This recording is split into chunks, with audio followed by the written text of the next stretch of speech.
Carlos Herrera estaba sentado en su lugar asignado cuando un auxiliar de vuelo con Antonio Aregonti le dijo: señor, por favor, cambie de asiento para acomodar a nuestra pasajera VIP. Aunque sus palabras fueron educadas, el mensaje era evidente. Ese asiento estaba reservado exclusivamente para los socios oro, y él no encajaba en esa categoría. Detrás de ella, Lucía Martínez, una mujer blanca, elegantemente vestida, observaba impaciente su reloj de lujo. Sus ojos alternaban entre Carlos, quien ocupaba el asiento 2 a que ella consideraba suyo por derecho, y ella misma. Siempre, este asiento es prácticamente mío, murmuró lo bastante alto para que los demás pasajeros lo escucharan. Carlos alzó la mirada, claramente desconcertado. Había cumplido todas las normas.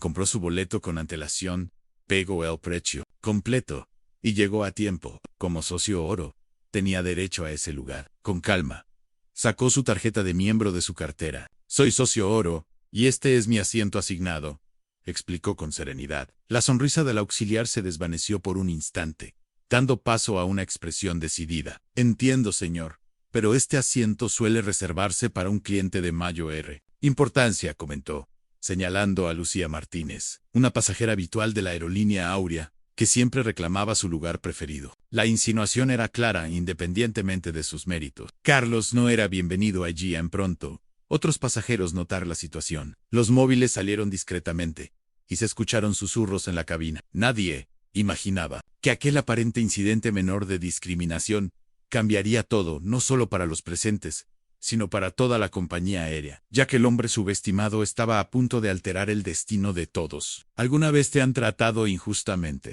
por tu apariencia? Comparte tu experiencia en los comentarios, y si defiendes la igualdad, suscríbete para unirte a la conversación.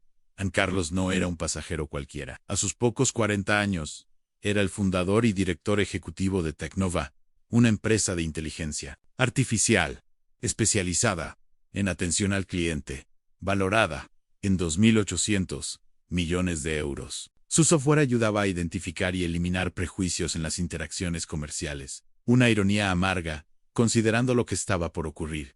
Su historia comenzó mucho antes del éxito. Creció en un barrio obrero de Madrid, y a los 11 años, se enseñó a programar en una computadora de segunda mano. Mientras otros niños jugaban videojuegos, Carlos creaba sus propios programas, empezando con aplicaciones simples que con el tiempo evolucionaron a algoritmos complejos. El camino no fue fácil. A los 16 años, tras la trágica muerte de su padre en un asalto violento, Carlos juró frente a su tumba que siempre priorizaría la humanidad. Ese juramento lo impulsó durante 2 décadas de trabajo incansable, programando 18 horas al día en un pequeño apartamento, mientras hacía diversos trabajos para pagar el alquiler.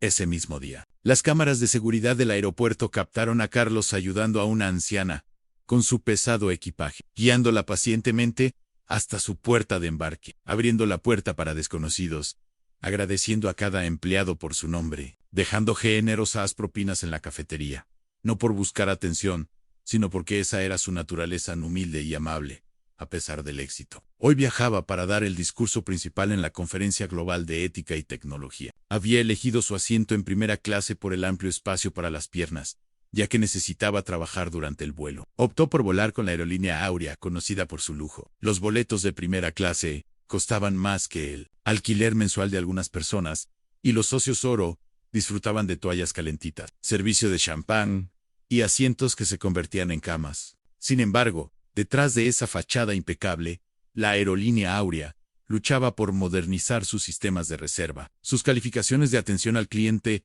estaban en declive y buscaba desesperadamente una alianza con una gran empresa tecnológica para reinventarse. Con ironía del destino, en el asiento 2A se encontraba el propio director ejecutivo de esa compañía, María López, auxiliar de vuelo con 8 años de experiencia en la aerolínea Aurea.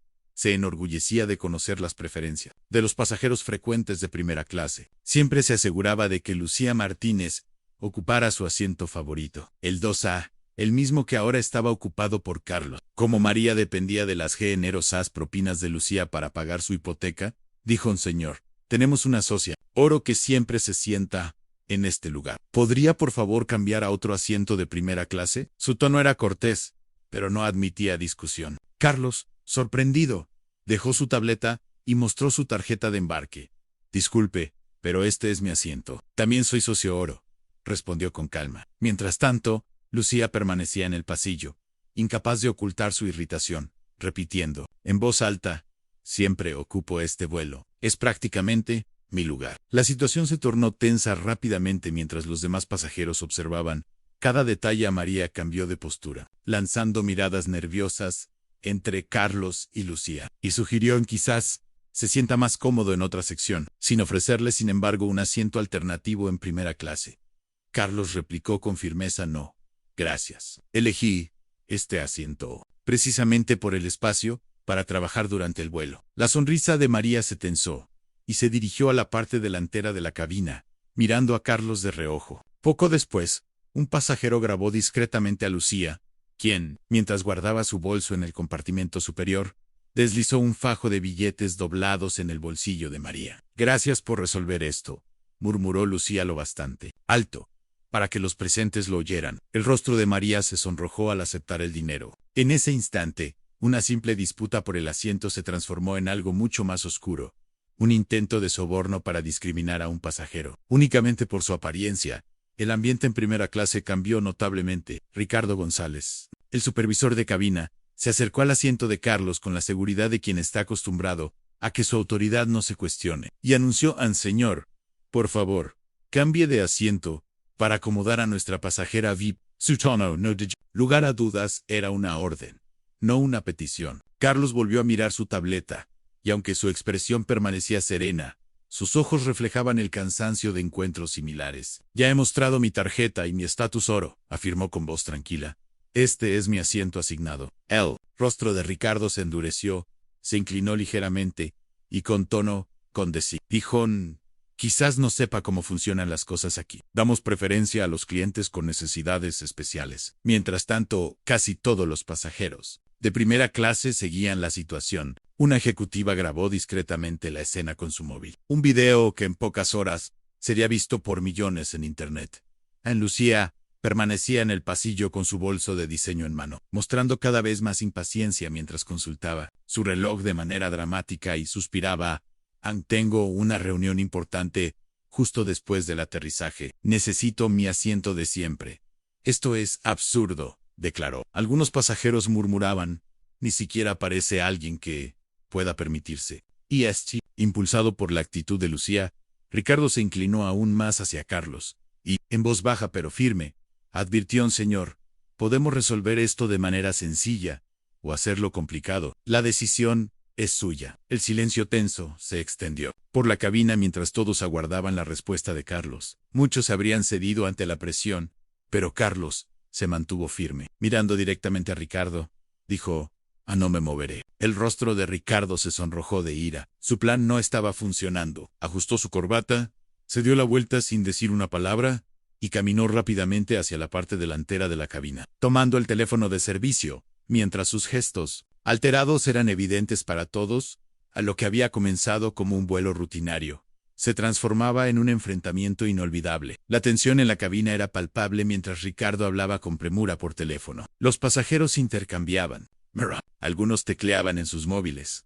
Otros observaban con atención, mientras Carlos volvía a concentrarse en su presentación, manteniendo una apariencia de calma, aunque su mente estaba alerta. 5 minutos después, se abrió la puerta de la cabina, y el capitán Eduardo Pérez entró con un rostro marcado por el tiempo, pero con la postura de un profesional, acompañado por Ricardo y María, quien se mostraba claramente incómoda. La presencia del capitán indicaba que el conflicto había trascendido un simple problema de asientos y se había convertido en una intervención oficial. Con autoridad, Eduardo se situó junto al asiento de Carlos y dijo, señor, entiendo que hay un inconveniente. Mi tripulación tiene el derecho de reasignar los asientos para el confort de todos. Carlos miró a los 3 empleados, 3 de pie contra 1 sentado, pero mantuvo su compostura. Con todo respeto, capitán, tengo mi reserva confirmada, y soy socio oro. Elegí este asiento por el espacio que necesito para trabajar durante el vuelo. No existe ninguna norma que me obligue a ceder mi lugar a alguien que simplemente lo prefiera, afirmó. Ricardo esbozó una sonrisa, como si tuviera todas las cartas en la mano, y advirtió, señor, si no colabora, tendremos que retirarlo del vuelo. La amenaza Sonó como un golpe certero. Carlos arqueó ligeramente las cejas, la primera señal de sorpresa, y preguntó, ¿está amenazando con sacarme del avión solo porque no voy a ceder el asiento que pagué? La pregunta quedó suspendida en el aire, cargada de implicaciones imposibles de ignorar.